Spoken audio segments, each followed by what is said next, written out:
Well, at this time, we would expect that all persons who have registered to vote would have made an effort to check to ensure that their names are on the final voters list.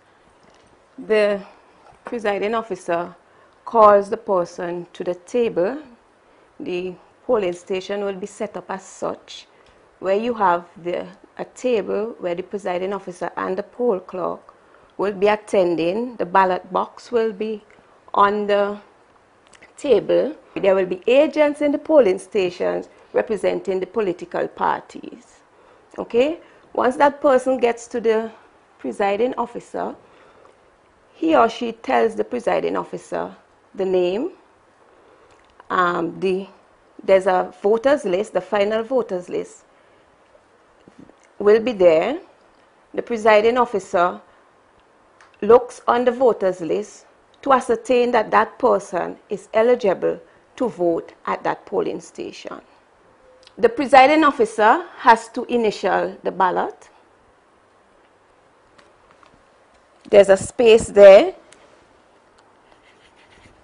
The presiding officer has to put what we call an official stamp on the ballot.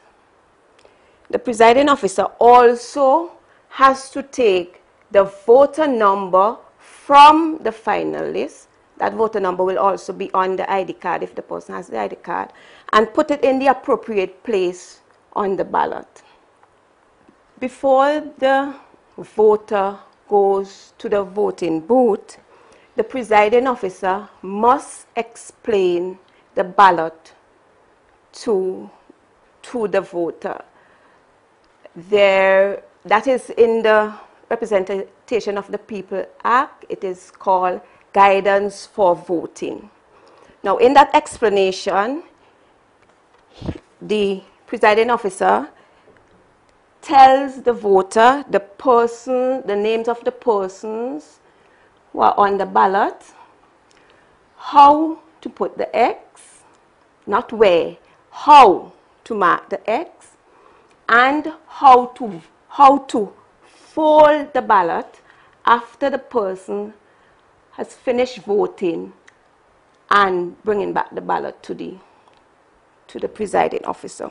So when the person is finished voting, the person is to follow that instructions, because you don't want anybody to see whom you would have voted for, because it's a secret ballot.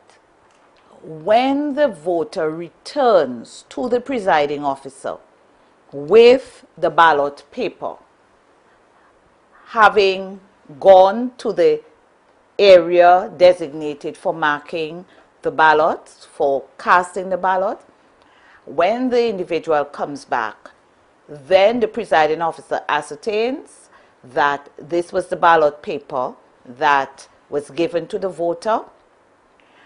The presiding officer will then ask the voter to dip his or her finger into the jar of indelible electoral ink that's on the table. We advise that the first joint of the forefinger be covered, so that the entire nail is covered.